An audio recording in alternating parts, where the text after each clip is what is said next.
አብዛኞቻችን የግርፍ አደራደር ስልትን አንሞክረውም። እንኳን መሞከር አንዳንዶቻችን እንዴት እንደሚገረፍም ጭምር አናውቅም። ሌላው በጣም የሚያስገርመው ድህንጻው ራሱ በገናችን ላይ የለም። ዛሬ በገናችንን ለመግረፍ እንዴት እንቃኛለን፣ እንዴትስ እንገርፋለን፣ እንዴትስ እንዘምራለን የሚለውን እናያለን። እስከ ቪዲዮ መጨረሻ አብራችሁኝ ቆዩ። በመግቢያው ላይ እንደነገርኳችሁ እንግዲህ ዛሬ የምናየው በገናችንን እንዴት ለግርፍ አገልግሎት ሲውል እንዴት እንቃኘዋለን፣ እንዴትስ እንገርፋለን፣ እንዴትስ ደግሞ በግርፍ ያደራደር ስልት እየገረፍን እንዘምራለን የሚለውን ነው የምናየው። ከዛ በፊት ግን ግርፍ ምንድነው የሚለውን እናያለን። ግርፍ ምንድነው የሚለውን ስናይ በገና ስንደረድር ወይም በበገና አገልግሎት ስንሰጥ በሁለት አይነት መልኩ አገልግሎት እንሰጣለን። አንደኛው መደበኛው በጣት የምንደረድረው በጣት እየደረደርን አገልግሎት የምንሰጠው አለ። ሁለተኛው መንገድ ደግሞ ጀስት በግርፍ ነው።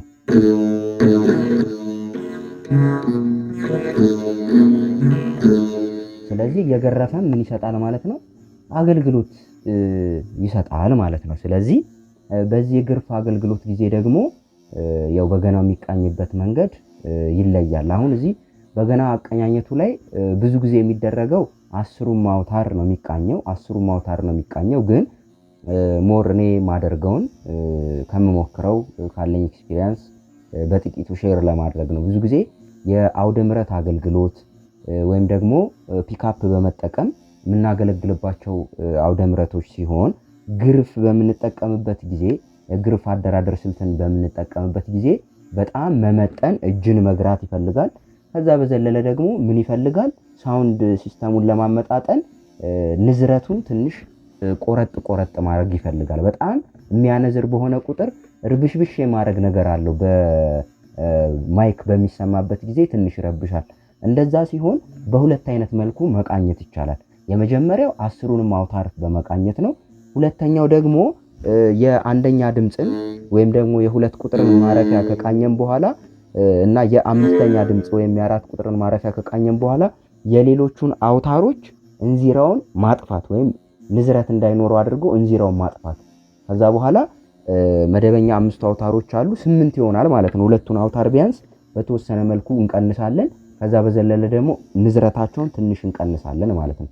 ልክ እንደዛ አድርገን በምንገርፍበት ጊዜ የተመጣጠነ ድምጽ ይኖረዋል ማለት ነው። ንዝረቱም የተመጠነ ነው። በስፒከርም ሲሰማ ጆሮ ላይ የተመጣጠነ ነገር ይኖረዋል። አሁን ኖርማል አስሩንም መቃኘት እንችላለን። አስሩንም ቃኝተን ስናገለግል ደግሞ አሁን ባልኳችሁ መንገድ አስሩንም ቃኝታችሁ እጃችሁን በደንብ እንዚራውንም ንዝረቱን በደንብ ኮንትሮል አድርጎ መጠቀም የሚችል ሰው ካለ አስሩንም መቃኘት ይችላል። ግን ማኔጅ ለማድረግ የሚያስቸግር ከሆነ የሳውንድ ሲስተሙ ሁኔታ ትንሽ የሚረብሽ ከሆነ አይታችሁት ግን የንዝረቱን ሁኔታ በተወሰነ መልኩ መቀነስ፣ ከዛ በዘለለ ደግሞ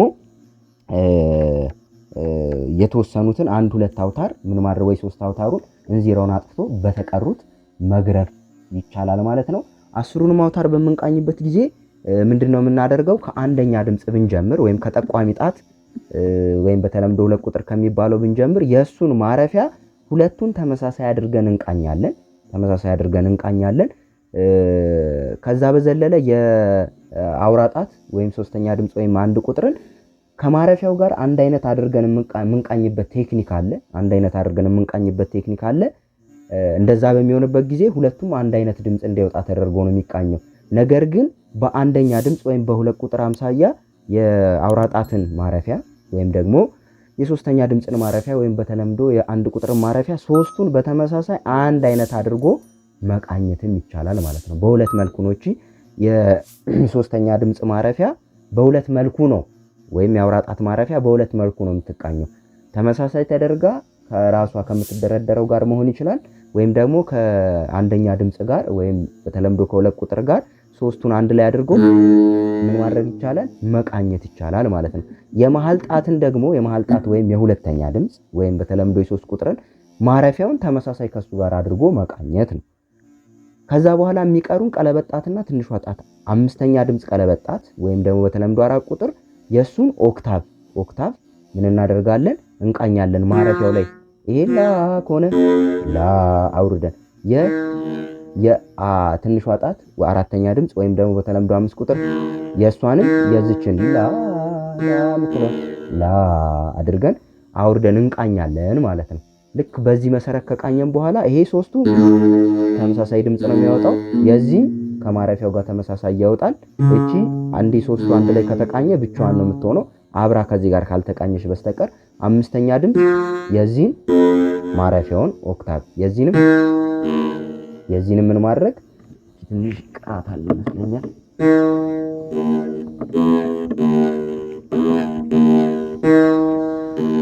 ማረፊያውን ምን ማድረግ እንችላለን ማለት ነው፣ ተመሳሳይ አድርገን መቃኘት እንችላለን ማለት ነው። ከዛ እነዚህ በተመሳሳይ ከተቃኙ በኋላ የግርፍ አደራደር ስልት ሲሆን ድህፃ ወይም ድህንፃውን እያመላለሱ ምን ማድረግ ነው፣ መግረፍ ነው ማለት ነው። እቺ አውራጣታችንን የመጀመሪያው ላይ ወይም ሶስተኛ ድምፅን ካስቀመጥን በኋላ ሌላው ምንድነው የሚሆነው፣ ማፈን ነው የሚሆነው። በማስቀመጥና በማንሳት ሞር ግርፍ በምትጠቀሙ ጊዜ ወደ ላይ አካባቢ መግረፍ እዚህ እታች ጋር ሳይሆን፣ በእርግጥ በዚህ በአገራረፍ ስልቱ ላይ ምን ልናደርግ እንችላለን፣ ስንገርፍ ትንሽ ጣታችን ከስር ለማፈን ስለሚመች ከስር ድህንፃው ደግሞ ከላይ ሆኖ እየገረፍን ልንጠቀምበት እንችላለን ማለት ነው። ነገር ግን ግርፉን ስንጠቀም ወደ ላይ አካባቢ ብንገርፈው ሞር ሲሰማ ቴስቱ ትንሽ የተሻለ አይነት ድምፅ ያመጣል። የሚሆንበት ምንድነው፣ ወደ ላይ በወጣ ቁጥር ንዝረቱ እየቀነሰ ይመጣል። በድርደራማው ጫፍ በሄዳችሁ ወደ ላይ ሲሆን ጠንከር ማለት ድምፁ ወደ መቃኛው በተጠጋ ቁጥር ምን እየሆነ ይመጣል፣ ድምፁ ይሄ ንዝረቱ መጠን እየቀነሰ ሲመጣ ግርፍ ላይ ደግሞ በጣም የሚገርፈው ባለሙያ ሆኖ ድምጾችን ኮንትሮል አድርጎ ማኔጅ ማድረግ ካልቻለ የሚስበውን ያህል ራሱ ሊረብሽ ይችላል። ስለዚህ እላይ ጋር ቢሆን ሞር ይመረጣል ማለት ነው። ስለዚህ ስትገርፉት ይሄ በመቀመጥና በመነሳት፣ ይሄ ደግሞ ወደ ቀኝና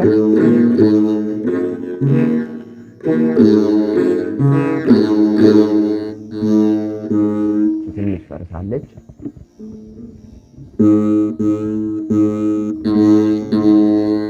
እሺ በማመላለስ ምን እናደርጋለን ማለት ነው፣ እንገርፋለን ማለት ነው። እንገርፋለን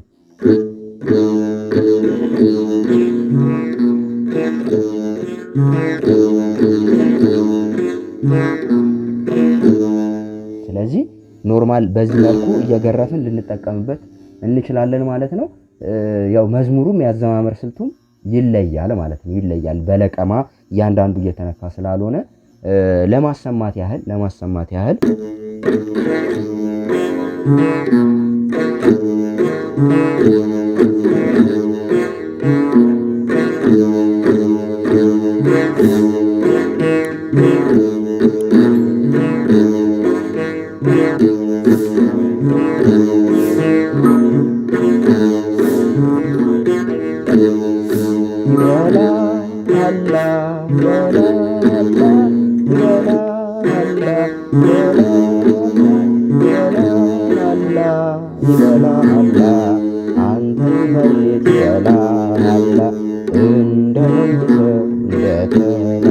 ለሙከራ ያህል እንጂ ራሱን ችሎ እንደ ክላስ በስነ ስርዓት ቴክኒኮቹ እንዴት ናቸው፣ እንዴት ነው ወደ ውስጥና ወደ ውጭ ሲገፋ፣ አንድ አውታር ላይ ደግሞ ለመጠቀም የተለያዩ ቴክኒኮች አሉት።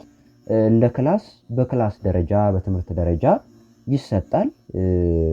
ቤዚክም ይሁን አድቫንስም ይሁን በአራት ደረጃዎች የተከፈሉ ክላሶች አሉ።